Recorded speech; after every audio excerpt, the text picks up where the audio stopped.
Evet, bugün konumuz sarmaya yeni başlayanlar için rehber niteliğinde bir video hazırladık. Videomuzun içerisinde hangi kağıdı kullanmalıyız, hangi tütün, organik hemp nedir, arabicum nedir, beyaz kağıt mı yoksa kahverengi kağıt mı kullanmalıyız gibi sorulara cevap bulacağız. Videoya başlamadan önce şunu söylemek istiyorum. Büyük kağıt firmalarıyla görüşme içerisindeyiz. Eğer kanal izlenmesi ve abonesi istenilen seviyeye çıkarsa bu firmalardan çeşitli ürünler talep edip tanıtacağız. Ve tanıttığımız ürünleri de sizlere hediye edeceğiz. Bunun için destek olmanız yeterli. YouTube'u da ilk ve tek kağıt tütünü kanalı biziz.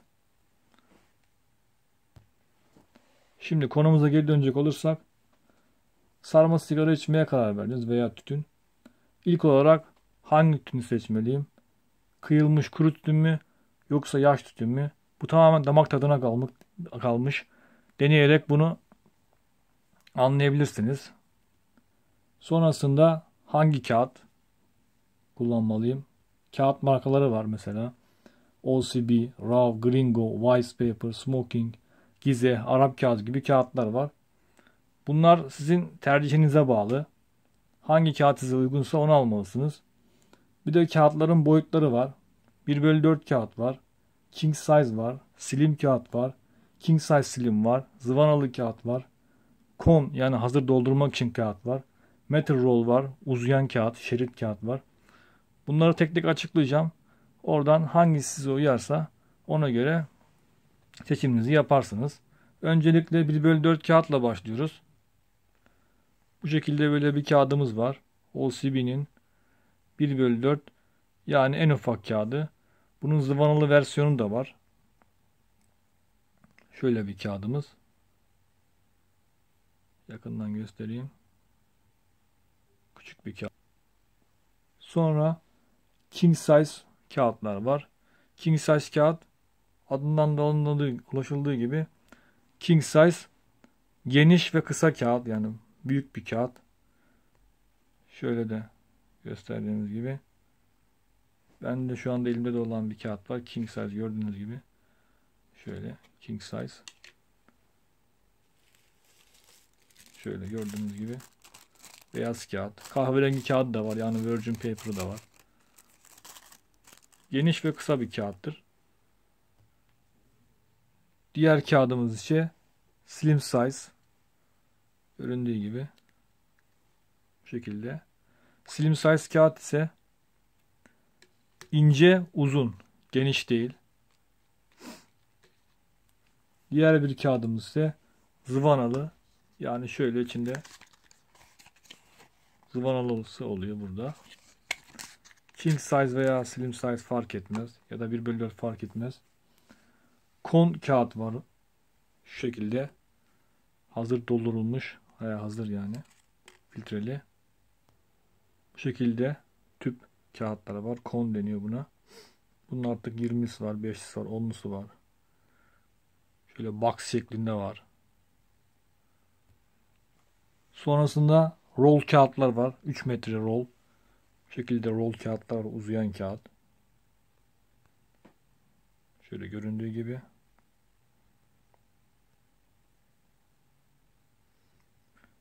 Marka fark etmiyor. RAW'ın da var. OCB'nin de var. Gringo'nun da var. Yeni çıktı.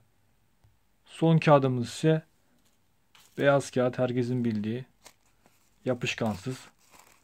Arap kağıdı. Başlangıç seviyesi için önemlidir. Hatta videomuz da var. Oradan detaylı bilgi alabilirsiniz.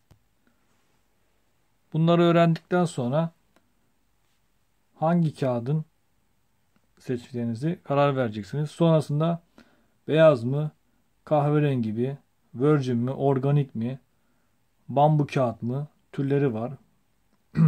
Pirinç kağıt mı, ultra ince, ultra thin kağıt mı? Onlara karar vereceksiniz. Beyaz kağıt şöyle dediğim gibi. Kahverengi kağıt da şöyle. Gördüğünüz gibi. Arasındaki fark ise bu doğal liflerden yapılıyor. Bu da beyaz yapmak için bunu içine klor koyular renklendirmek için. Bu ağacın saf şekliyle Yani ağartılmamış. Unbleached diyorlar. Bu şekilde üretiliyor. Organik natürel kağıtlar da var. Aynı bu tarz bunun gibi. Sonra yapışkan seçenekleri var. Akasya gum sakızı diyorlar. Onunla yapışkanı. Arabik gum var. Doğal Arap yapışkanı. Ağaçtan elde ediliyor. Tutkal sürmene gerek yok yani. Bir sonraki konumuz ise en önemli kısım, nasıl saracağız? Elle mi saracağız? Yoksa şöyle makineyle mi saracağız? Bu tamamen kendi tercihinize kalmış. Hangisi kolay geliyorsa öyle sarın. İstediğinizi seçebilirsiniz. Bir de kağıdın üzerinde yazan terimler var şu şekilde. Şöyle yakınlaştırayım. Unbleached yani ağartılmamış. Yani hiçbir kimyasal işe tepkimeye girmemiş. Direkt olarak doğal haliyle çıkartılmış. Slow burning yazar, yani yavaş yanma. GMO free yazar, yani GDO'suz kağıt. Hiçbir GDO bulunmamaktadır. Organic hemp, yani kenevirden yapılan kağıt. Gayet doğal. FSC var.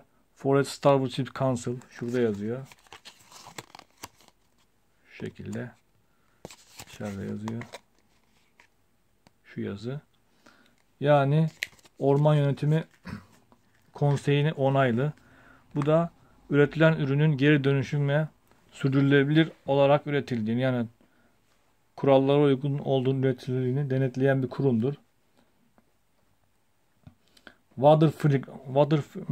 Neydi? Watermaker yazar üstünde bazen, yani filigranlı. Kağıdın üstüne baktığınız zaman genelde bu OCV'lerde ve RAW'larda oluyor. Şurada içerisinde logolar var. Baskı logoları var. Sonra grinder var. Grinder ne işe yarar? Öğütücü grinder. Öğütmeye yarıyor. Bunları da anlattıktan sonra artık başlayabilirsiniz. Tamamen sizin kendi zevkinize kalmış. Hangi kağıdı isterseniz deneyerek veya hangi sütunu isterseniz deneyerek istediğinizi alabilirsiniz. Bir de en son filtre mevzusu vardı. Gördüğünüz gibi pamuk filtre var böyle. Sünger olarak geçiyor. Bu şekilde. Kağıt zıvana kullanabilirsiniz. Şu şekilde. Şöyle beyaz zıvana kullanabilirsiniz. Şöyle bir zıvana daha var. Onu da kullanabilirsiniz. İçinden çıkıyor. Evet, video bu kadardı.